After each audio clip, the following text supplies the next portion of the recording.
DTV news కి స్వాగతం. ముందుగా బులెటిన్ లో హెడ్లైన్స్. బర్డ్ ఫ్లూ కలకలం. ఆంధ్ర నుండి వస్తున్న కోళ్ల లోడ్ను వెనక్కి పంపిస్తున్న తెలంగాణ అధికారులు. హైదరాబాద్ లో జోరుగా క్యాసినో కోడి పందాలు. 30 లక్షల నగదు, 55 లగ్జరీ కార్లను సీజ్ చేసిన పోలీసులు. రాష్ట్ర ప్రయోజనాలు కాపాడటంలో టీడీపీ ఘోర వైఫల్యం. వైఎస్ఆర్సీపీ ఎంపీల ధ్వజం. కొచ్చి సమీపంలోని శ్రీ అగస్త్య మహర్షి ఆలయాన్ని దర్శించుకున్న ఉప ముఖ్యమంత్రి పవన్ కళ్యాణ్. ఆయన వెంట కుమారుడు అఖిరానందన్. అమరావతి, కృష్ణా, విజయవాడ కోళ్లను తెలంగాణలోకి రాకుండా చెక్పోస్ట్ ఏర్పాటు చేశారు. అలంపూర్, జోగులాంబ, గద్వాల జిల్లా పుల్లూరు గ్రామం దగ్గర ఏపీలో బ్లడ్ ఫ్లూ వైరస్ కారణంగా భారీ సంఖ్యలో కోళ్లు చనిపోతున్నాయన్న కారణంగా ఏపీ నుండి తెలంగాణలోకి కోళ్ల లోడ్తో వస్తున్న లారీలను రాకుండా పుల్లూరు టోల్ ప్లాజా వద్ద చెక్పోస్ట్ ఏర్పాటు చేశారు పోలీసులు. కోళ్ల లోడ్తో వస్తున్న లారీలను అడ్డుకొని వెనక్కి జిల్లా వెటర్నరీ అధికారులు అడ్డుకొని వెనక్కి పంపుతున్నారు. హైదరాబాద్ శివారులోని ఫామ్ హౌస్ లో నిర్వహిస్తున్న కోడి పందాలు, భారీ క్యాసినో పట్టుకున్నారు పోలీసులు. ఫామ్ హౌస్ పై దాడి చేసి 64 మందిని పట్టుకున్న రాజేంద్ర నగర్ డీసీపీ పార్టీ పోలీసులు. ఇందులో 30 లక్షల రూపాయల నగదు, 55 లగ్జరీ కార్లను సీజ్ చేశారు అధికారులు. 86 పందెం కోళ్లు, పెద్ద మొత్తంలో బెట్టింగ్ కాయిన్స్, పందెం కోళ్ల కోసం వాడే 46 కోడి కత్తులు కూడా స్వాధీనం చేసుకున్నారు. నగరంలోని ప్రముఖులు కలిసి కోడి పందాలు క్యాసినో నిర్వహిస్తున్న వ్యక్తిని భూపతిరాజు శివకుమార్ వర్మగా గుర్తించారు పోలీసులు.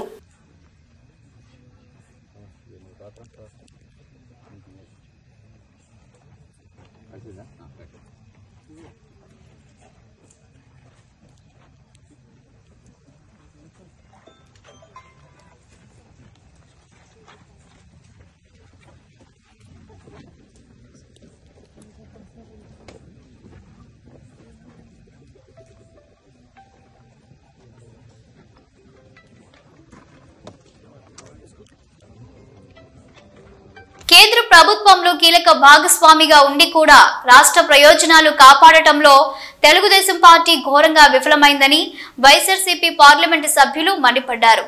వైఎస్ఆర్ కాంగ్రెస్ పార్లమెంటరీ పార్టీ నేత వైవి సుబ్బారెడ్డితో పాటు ఎంపీలు పివి మిథున్ రెడ్డి, పిల్లి సుభాష్ చంద్రబోస్, వైఎస్ అవినాష్ రెడ్డి, ఎం గురుమూర్తి, గొల్ల బాబురావు, మేడ రఘునాథ్ రెడ్డి మీడియాతో మాట్లాడుతూ పోలవరం రైల్వే జోన్ అంశాల్లో రాష్ట్రానికి అన్యాయం జరుగుతున్నా తెలుగుదేశం ఎంపీలు కేంద్రాన్ని ప్రశ్నించేందుకు ముందుకు రాలేదని ఆగ్రహం వ్యక్తం చేశారు. రాజకీయాలకు అతీతంగా రాష్ట్ర ప్రయోజనాలపై కేంద్రంపై ఒత్తిడి చేద్దామని ఎన్నిసార్లు కోరినా తెలుగుదేశం పార్టీ మాత్రం రాజకీయ ప్రయోజనాల లక్ష్యంగా పార్లమెంటులో వ్యవహరించిందని ధ్వజమెత్తారు. రాష్ట్రానికి సంబంధించిన అంశాలపై జరుగుతున్న అన్యాయానికి, రాష్ట్రానికి సంబంధించిన ప్రాజెక్టుల విషయంలో జరుగుతున్న అంశాలపై మేము ప్రధాన దృష్టి పెట్టడం జరిగింది. మరీ ముఖ్యంగా పోలవరం ప్రాజెక్టు ఎత్తు విషయంలో గత మా ప్రభుత్వం అధికారంలో ఉన్నప్పుడు 45.75 మీటర్స్కి ఎత్తుతో నిర్మాణం చేయాలని, దానికి సంబంధించిన ఎస్టిమేట్స్ కూడా సుమారుగా ప్రాజెక్ట్ కాస్ట్ 57,000 కోట్ల రూపాయలకి సంబంధించి కేంద్రానికి నివేదికలు పంపించడం కూడా జరిగింది. అట్లాంటిది ఈ ప్రభుత్వం, తెలుగుదేశం పార్టీ ఎన్డీఏ ప్రభుత్వం అధికారంలోకి వచ్చినాక పోలవరం ప్రాజెక్ట్ హైట్ని 41 మీటర్స్కు తగ్గిస్తూ కేంద్ర ప్రభుత్వం జీవో ఇవ్వటం జరిగింది. అదేవిధంగా 57,000 కోట్ల ఎస్టిమేట్ కాస్ట్ని అది కేవలం 27,000 కోట్లకు తగ్గించే కార్యక్రమం కూడా చేయడం జరుగుతుంది. అంటే సుమారుగా రాష్ట్రానికి 30,000 కోట్ల రూపాయల పోలవరం ప్రాజెక్టు కింద రావాల్సిన నిధులు గురించి మేము పార్లమెంట్లో ఉభయ సభల్లో కూడా ప్రశ్నించడం జరుగుతుంది. మరీ ముఖ్యంగా ఈ హైట్ తగ్గించడం వల్ల రాష్ట్రం ఏ విధంగా నష్టపోతుంది? ఎందుకంటే పోలవరం అనేది ఆంధ్రప్రదేశ్ రాష్ట్రానికి జీవనాడి లాంటి ప్రాజెక్టు. రాష్ట్రం విడిపోయినాక పోలవరం ప్రాజెక్టు నిర్మాణం చేసుకుంటే ఉత్తరాంధ్ర జిల్లాలకు కూడా, ఉత్తరాంధ్ర సుజల స్రవంతి ద్వారా తాగునీరు, సాగునీరు కోస్తాంధ్ర జిల్లాలకు కూడా అన్నిటికి కూడా అందించే కార్యక్రమం జరుగుతుంది. కాబట్టి దాన్ని 45 మీటర్స్ హైట్ ప్రాజెక్ట్కి నిర్మాణం చేయాలనే దానిపై మేము రాబోయే రోజుల్లో కూడా తప్పకుండా దానిపై పోరాటం చేయడం జరుగుతుంది. దానివల్ల వాటర్ స్టోరేజ్ కెపాసిటీ దారుణంగా పడిపోయే పరిస్థితి వస్తుంది. దానివల్ల ఉత్తరాంధ్ర ప్రాంతానికి కూడా నీళ్లు ఇచ్చే పరిస్థితి ఉండదు. ఎందుకంటే అది 45.9 మీటర్స్ గనక ప్రాజెక్ట్ నిర్మాణం జరిగితే ఆల్మోస్ట్ 195 టీఎంసీ స్టోరేజ్ కెపాసిటీ వస్తుంది. అదే 41 మీటర్స్కి తగ్గించడం వల్ల కేవలం 114 టీఎంసీ సామర్థ్యమే ఉంటుంది. కాబట్టి నీటి లభ్యత పూర్తిగా తగ్గిపోయి ప్రాజెక్టు యొక్క మొత్తం ప్రయోజనాలకే దెబ్బతీసే పరిస్థితి వస్తుంది. కాబట్టి దీనిపై తప్పకుండా మేము రాబోయే రోజుల్లో కూడా కేంద్ర ప్రభుత్వం దృష్టికి తీసుకెళ్లి దీనిపై పోరాటం చేసే కార్యక్రమం చేస్తామని చెప్పి ఈ సందర్భంగా తెలియజేసుకుంటున్నాం. అదేవిధంగా ఇంకో ప్రధాన అంశం రాష్ట్రానికి సంబంధించినప్పటికీ విశాఖపట్నం రైల్వే జోను మేము గత 5 సంవత్సరాల్లో పలు సందర్భాల్లో మా ముఖ్యమంత్రి జగన్మోహన్ రెడ్డి గారు, అప్పుడు ముఖ్యమంత్రిగా ఉన్న జగన్మోహన్ రెడ్డి గారి నాయకత్వంలో మా ఎంపీలంతా కూడా పోయి అడగడం జరిగింది. సరే, వివిధ కారణాల వల్ల అది అప్పుడు చేయలేకపోయారు. ఇప్పుడు రైల్వే జోను శాంక్షన్ చేయటమే కాక పనులు ప్రారంభించే కార్యక్రమం కూడా చేశారు. కానీ దాంట్లో రాష్ట్రానికి ఇంకొక అన్యాయం జరుగుతుంది. విశాఖపట్నంలో రాబోయే రైల్వే జోన్లో వాల్తేరు డివిజన్ని పూర్తిగా దాంట్లో ఉండేటట్టుగా కూడా చేయాలని, ఎందుకంటే ఇప్పుడు దాన్ని మళ్ళీ వాల్తేరు డివిజన్ స్ప్లిట్ చేసే కార్యక్రమం జరుగుతుంది. కాబట్టి స్ప్లిట్ చేసి జీవో ఇచ్చే కార్యక్రమం చేశారు. కాబట్టి దాన్ని కూడా అడ్డుకోవాల్సిన పరిస్థితి ఉంది. దానిపై కూడా మేము ఉభయ సభల్లో దీనిపై చర్చించే కార్యక్రమం రాబోయే రోజుల్లో చేస్తామని చెప్పి ఈ సందర్భంగా తెలియజేస్తున్నాం. ఇంకో ప్రధాన అంశం రాష్ట్రానికి సంబంధించినంత వరకు స్టీల్ ప్లాంట్ పునరీకరణ చేయడం కోసం, పురోగతిని మళ్ళా సాధించడం కోసం స్టీల్ ప్లాంట్లో కేంద్ర ప్రభుత్వం 11,000 కోట్ల రూపాయలు నిధులు ఇవ్వటం వరకు బాగానే ఉంది, మంచి పరిణామమే. కానీ ఈ రోజు కూడా స్టీల్ ప్లాంట్ ఎంప్లాయీస్కి గత 4-5 నెలల నుంచి పూర్తి స్థాయిలో జీతాలు మాత్రం ఇచ్చే పరిస్థితి లేదు. కేవలం 30%, 50%, 60% మాత్రమే జీతాలు ఇచ్చే కార్యక్రమం జరుగుతుంది. కాబట్టి దీన్ని కూడా తప్పకుండా అందులో పనిచేసే ఉద్యోగస్తులందరికీ కూడా పూర్తి స్థాయిలో జీతాలు కేంద్ర ప్రభుత్వం విడుదల చేసే విధంగా కేంద్ర ప్రభుత్వం ఒత్తిడి తీసుకొచ్చే కార్యక్రమం కూడా చేస్తాము. అదేవిధంగా స్టీల్ ప్లాంట్, ఎందుకంటే ఆంధ్రుల ఎన్నో త్యాగాలు పోరాటాల ఫలితంగా తెచ్చుకున్న విశాఖ స్టీల్ ప్లాంట్ అది మనుగడ సాగించాలంటే ఫైనాన్షియల్ రీహాబిలిటేషన్ ప్యాకేజే కాకుండా క్యాప్టివ్ మైన్స్ కూడా చాలా అవసరం. మైన్స్ను కూడా కేంద్ర ప్రభుత్వం దానికి చేకూర్చే విధంగా కూడా మేము కేంద్ర ప్రభుత్వంని రాజ్యసభలో లోక్సభ కూడా ఒత్తిడి తీసుకొచ్చే కార్యక్రమం చేసే జరుగుతుంది. అదేవిధంగా కేంద్ర ప్రభుత్వం, ఎందుకంటే అక్కడ ఉండే ఉద్యోగస్తుల్లో ఇప్పటికీ ఫైనాన్షియల్ ప్యాకేజ్ ఇచ్చినా కూడా అభద్రత అయితే ఉంది. అందుకని కేంద్ర ప్రభుత్వం దానిపై కూడా విశాఖ స్టీల్ ప్లాంట్ని ప్రైవేటైజ్ చెయ్యము అని ఒక అష్యూరెన్స్ కూడా ఇస్తే, ఉద్యోగస్తులు అష్యూరెన్స్ ఇయటమే కాకుండా ఉద్యోగస్తులకు నిలిపేసిన జీతాలు కూడా పూర్తి స్థాయిలో విడుదల చేసే కార్యక్రమం చేయాలని చెప్పి మేము వైఎస్ఆర్ కాంగ్రెస్ పార్టీ తరఫు నుంచి కేంద్ర ప్రభుత్వాన్ని డిమాండ్ చేస్తూ ఉన్నాం. ఇదే విధంగా రాష్ట్రానికి రావాల్సిన వివిధ అంశాలపై కూడా 2 చట్టసభల్లో కూడా మేము పార్లమెంట్ సభ్యులందరము కేంద్ర ప్రభుత్వంపై ఒత్తిడి తీసుకొచ్చే కార్యక్రమం చేస్తుంటే, తెలుగుదేశం పార్లమెంటు సభ్యులు 2 సభల్లో కూడా ఊరక వైఎస్ఆర్ కాంగ్రెస్ పార్టీ పార్లమెంటు సభ్యులపై, మా నాయకుడు జగన్మోహన్ రెడ్డి గారిపై నిందలేసే కార్యక్రమం చేస్తున్నారు. నిన్న కూడా ప్రెస్ మీట్ పెట్టి మా పార్లమెంటు సభ్యులపై నిందలేసే కార్యక్రమం చేస్తున్నారు. ఇవన్నీ పక్కన పెట్టి ముందు రాష్ట్రానికి రావాల్సిన నిధుల పట్ల, రాష్ట్రానికి సంబంధించిన ప్రాజెక్టుల పట్ల శ్రద్ధ చూపించి పోరాటం చేస్తే మేము కూడా వాళ్ళకి సహకరిస్తాం. రాష్ట్రాన్ని అభివృద్ధి చేసుకోవడానికి మా వంతు కూడా మేము పోరాటం చేసే కార్యక్రమం చేస్తామని చెప్పి ఆంధ్రప్రదేశ్ రాష్ట్ర ఉప ముఖ్యమంత్రి జనసేన అధ్యక్షుడు పవన్ కళ్యాణ్ కేరళ, తమిళనాడు రాష్ట్రాల్లోని పలు పుణ్యక్షేత్రాలు దర్శించుకుంటున్నారు. అందులో భాగంగా కేరళలోని కొచ్చి విమానాశ్రయానికి కొద్దిసేపటి క్రితం చేరుకున్నారు పవన్ కళ్యాణ్. మొదటగా కొచ్చి సమీపంలోని శ్రీ అగస్త్య మహర్షి ఆలయాన్ని దర్శించుకుంటారు పవన్ కళ్యాణ్. ఈ క్షేత్ర సందర్శనలో పవన్ కళ్యాణ్ కుమారుడు అఖీరా, టీటీడీ సభ్యుడు ఆనంద్ సాయి పాల్గొన్నారు. హైదరాబాద్ తెల్లవారుజామున నగర వ్యాప్తంగా పలు చోట్ల ఆర్టీఓ అధికారులు దాడులు నిర్వహిస్తున్నారు. దాడులకి భయపడి వనస్థలిపురం వద్ద వాహనాలను నిలిపివేసిన ప్రైవేట్ ట్రావెల్స్. దీంతో తీవ్ర ఇబ్బందులు ఎదుర్కొంటున్నారు ప్రయాణికులు. ఆర్టీఓ అధికారులు దాడులు పూర్తయ్యే వరకు బస్సు సిటీలోకి తీసుకొని వెళ్లలేమని చెబుతున్నారు. ప్రైవేట్ ట్రావెల్ ఉద్యోగులు ప్రయాణికులు కాల్ సెంటర్లకి ప్రయత్నిస్తే నిర్లక్ష్యపు సమాధానాలు చెప్తున్నారంటూ వాపోతున్నారు ప్రయాణికులు.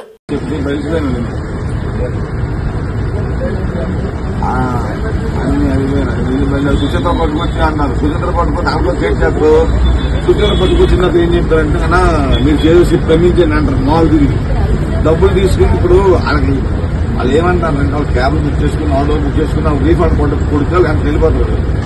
రీఫండ్ కొట్టుకుని ఏడుకోవడానికి ఇంకో విషయం ఏంటంటే వయసు అందరూ పెద్దలు ఎవరికి అన్నాను 60 సంవత్సరాలు 70 సంవత్సరాలు ఉండేవాళ్ళు. అదే కుర్రలు మనం చెప్పి వచ్చి 20 30 30 వెళ్ళిపోంటారు. మీటర్కి ఏమనుకో 10 మంది రిక్వెస్ట్ చేసి వెళ్ళిపోతారు. వయసు పెద్ద వాళ్ళకి ఎలా చెప్తామన్నా మనం సొంతంగా ఆటో బుక్ చేసుకుని వెళ్ళాలి. అది మన కాల్ ఛానల్ ఫోన్ చేస్తే వాళ్ళు బట్టి తీసుకోవచ్చు. ఆ అమ్మాయి నాలుగు చెప్తాను ఎలగొడ చేసి నేనే చేయలేదు నాకే చేస్తాను. పార్టీ మారిన ఎమ్మెల్యేల నియోజకవర్గాల్లో ఉప ఎన్నికలు రావడం ఖాయమని భారస అధినేత కేసీఆర్ అన్నారు. ఆయన సమక్షంలో స్టేషన్ గన్పూర్ కు చెందిన కీర్తి వెంకటేశ్వర్లు, మలికిరెడ్డి రాజేశ్వరరెడ్డి తదితర నేతలు భారాసలో చేరారు. ఈ సందర్భంగా కేసీఆర్ మాట్లాడుతూ పార్టీ మారిన ఎమ్మెల్యేలకు ప్రజలే బుద్ధి చెబుతారని, స్టేషన్ ఘన్పూర్ లో కడియం శ్రీహరి ఓటమి ఖాయమని, ఆ స్థానంలో రాజయ్య ఎమ్మెల్యేగా గెలుస్తారని ధీమా వ్యక్తం చేశారు. ఏలూరు జిల్లా చింతలపూడి మండలంలోని పంతంగులగూడెంలో బెల్ట్ షాపులపై పోలీసులు దాడులు నిర్వహించారు. ఈ దాడిలో పంతంగులగూడెం గ్రామానికి చెందిన ధారావత్తు శిరీష నుంచి 10 క్వార్టర్ మద్యం సీసాలు, యాంట్రాపాటి సునీత నుంచి 6 క్వార్టర్ మద్యం సీసాలను స్వాధీనం చేసుకుని వారిపై కేసు నమోదు చేసినట్లు చింతలపూడి ఎక్సైజ్ సిఐ అశోక్ తెలియజేశారు. కాంగ్రెస్ సర్కార్పై బీఆర్ఎస్ మరోసారి కీలక విమర్శలు చేసింది. రేవంత్ తుగ్లక్ పాలనలో 14 నెలల్లోనే 64 ఫుడ్ పాయిజన్ ఘటనలు నమోదయ్యాయని అన్నారు. ఎమ్మెల్సీ కల్వకుంట్ల కవిత మొత్తం 1316 మంది విద్యార్థులు ఆసుపత్రుల పాలయ్యారని, కాంగ్రెస్ సర్కార్కి గురుకుల పాఠశాలల పట్ల కనీస బాధ్యత లేదని, విద్యార్థుల ఆరోగ్యం పట్ల జాగ్రత్త లేదని అన్నారు. ఒకవైపు గురుకుల విద్యార్థులు పిట్టల్లా రాలిపోతుంటే రాష్ట్రంలో విద్యాశాఖ మంత్రి లేడు అని బీఆర్ఎస్ ఎక్స్ వేదికగా విమర్శించారు కల్వకుంట్ల కవిత. శ్రీకాళహస్తిలో కాలభైరవ స్వామికి విశేష అభిషేక పూజలు నిర్వహించారు. ఆలయంలోని కాలభైరవ మూల విరాట్ వద్ద స్వామివారికి విశేష అభిషేక పూజలు నిర్వహించి మూలమూర్తితో పాటు ఉత్సవమూర్తికి వివిధ రకాల సుగంధ ద్రవ్యాలతో అభిషేకాలు చేశారు. ఈ కార్యక్రమానికి అనేక మంది భక్తులు విచ్చేసి భక్తితో మొక్కులు చెల్లించుకున్నారు.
మధ్యాహ్న భోజనం అధ్వానంగా ఉంటే పిల్లలకు పోషకాలు ఎలా లభిస్తాయని జిల్లా న్యాయ సేవా సంస్థ కార్యదర్శి సీనియర్ సివిల్ జడ్జి స్వప్నారాణి నిర్వాహకులను ప్రశ్నించారు.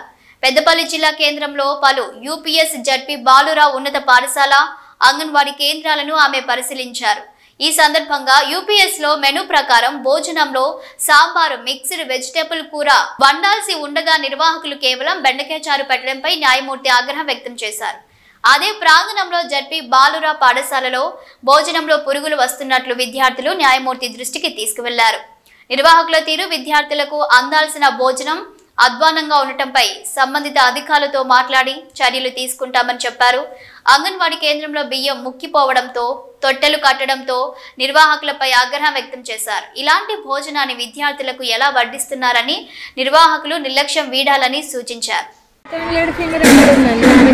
చింతపండు పులుసులో వేసిన అక్కడ ఏంటి rice, sambar, curry, mixed vegetable curry.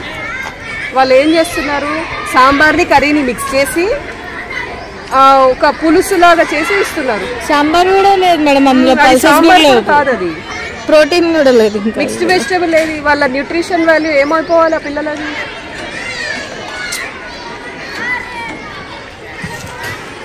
గత 2 రోజుల క్రితం కరీంనగర్, జగిత్యాల, రాజన్న సిరిసిల్ల ఉమ్మడి జిల్లాల TUWJH 143 మహాసభలు వేములవాడ పట్టణంలో నిర్వహించగా ఈ కార్యక్రమంలో రాష్ట్ర మీడియా సెల్ అకాడమీ మాజీ అధ్యక్షులు అల్లం నారాయణ పాల్గొన్నారు. ఇట్టి మహాసభలకు 3 జిల్లాల ప్రెస్ క్లబ్ మిత్రులు భారీగా హాజరై విజయవంతం చేసినందుకు వారికి కృతజ్ఞతలు తెలుపుతూ, అలాగే ఈ రోజు ఉదయం ఇల్లంతకుంట మండల కేంద్రంలో రాజన్న సిరిసిల్ల జిల్లా TUWJH 143 అధ్యక్షులు శ్రీ లాయక్ పాషా ఇల్లంతకుంట ప్రెస్ మిత్రులతో సమావేశం నిర్వహించారు. నూతనంగా జిల్లా అధ్యక్షులుగా ఎన్నికైన లయక్ పాషాను ఇల్లంతకుంట ప్రెస్ క్లబ్ అధ్యక్షుడు బొల్లం పరశురాములు, ఇతర ప్రెస్ క్లబ్ సభ్యులు వారిని ఘనంగా శాలువాతో సన్మానించారు. ఈ సమావేశంలో ప్రెస్ క్లబ్ సభ్యులకు మెమోంటోలను అందజేశారు. ఈ సందర్భంగా జిల్లా అధ్యక్షులు లాయక్ పాషా మాట్లాడుతూ, గత 2 రోజుల క్రితం TUWJH 143 ఉమ్మడి ప్రెస్ క్లబ్ మహాసభలు వేములవాడ నిర్వహించగా ఈ సభను విజయవంతం చేసే దాంట్లో కీలక పాత్ర పోషించిన ఇల్లంతకుంట ప్రెస్ క్లబ్ మిత్రులకు ధన్యవాదాలు తెలుపుతూ ఉన్నామని వారు తెలిపారు. ఈ కార్యక్రమంలో వేములవాడ ప్రెస్ క్లబ్ అధ్యక్షులు మహమ్మద్ రఫీ, ఉపాధ్యక్షులు అలీ, అలాగే ఇల్లంతకుంట ప్రెస్ క్లబ్ అధ్యక్షుడు బొల్లం పరశురాములు, వైస్ ప్రెసిడెంట్ మహమ్మద్ సలావుద్దీన్ తో పాటు ప్రెస్ క్లబ్ మాజీ అధ్యక్షుడు మోహన్, ప్రెస్ క్లబ్ సభ్యులు దేవేందర్, సాయిరెడ్డి, జంగటి శ్రీనివాస్, చీరాల రాజు, ఆంజనేయులు పాల్గొన్నారు. మిత్రులందరికీ నమస్సుమాంజలు.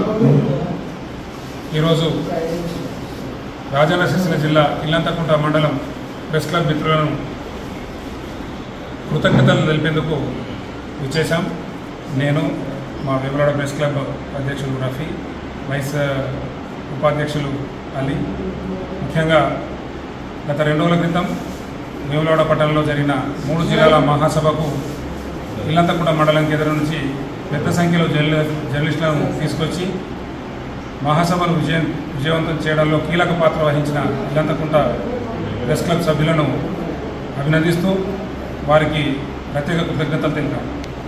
అలాగే జిల్లా అధ్యక్షుడిగా నన్ను ఏకగ్రీవంగా ఎన్నుకునేందుకు సహకరించిన ప్రతి వారికి పేరు పేరున ధన్యవాదాలు తెలుపుతూ ఈరోజు నాకు సన్మానించిన ఇల్లంతకుంట ప్రెస్ క్లబ్ సభ్యులకు మరోసారి ధన్యవాదాలు. Thank you. జరిగిన 3 జిల్లాల మహాసభ కార్యక్రమంలో మన జిల్లా అధ్యక్షుడిగా లాయక్ పాషా అన్న గారు ఎన్నికవడం మా అందరికీ సంతోషకరమైన విషయం. అన్నగారు మొదటిసారి జర్నలిస్టుల సమస్యలను, మా మండల సమస్యలను అన్నగారికి విన్నవించగా సానుకూలంగా స్పందించి మీ ఏ సమస్య అయినా తీర్చడానికి నేను ముందుంటా తమ్ముడు అని భరోసా కల్పిస్తున్నా అన్నగారికి ప్రత్యేక ధన్యవాదాలు తెలియజేస్తున్నాము. మా మండలానికి రావడం చాలా సంతోషం. ఎన్ని వేలైనా అన్న వెంబడే మేముండి దేనికైనా మేము సిద్ధంగా ఉంటామని ఈ సందర్భంగా అన్నకు మరొకసారి శుభాకాంక్షలు తెలుపుతూ బులెటిన్ ముగించే ముందు హెడ్లైన్స్ మరోసారి. బర్డ్ ఫ్లూ కలకలం. ఆంధ్ర నుండి వస్తున్న కోళ్ల లోడ్ను వెనక్కి పంపిస్తున్న తెలంగాణ అధికారులు. హైదరాబాద్ లో జోరుగా క్యాసినో కోడి పందాలు. 30 లక్షల నగదు, 55 లగ్జరీ కార్లను సీజ్ చేసిన పోలీసులు. రాష్ట్ర ప్రయోజనాలు కాపాడటంలో టీడీపీ ఘోర వైఫల్యం. వైఎస్ఆర్సీపీ ఎంపీల ధ్వజం. కొచ్చి సమీపంలోని శ్రీ అగస్త్య మహర్షి ఆలయాన్ని దర్శించుకున్న ఉప ముఖ్యమంత్రి పవన్ కళ్యాణ్. ఆయన వెంట కుమారుడు అఖిరానందన్. ఇవి bulletin updates. Keep watching news.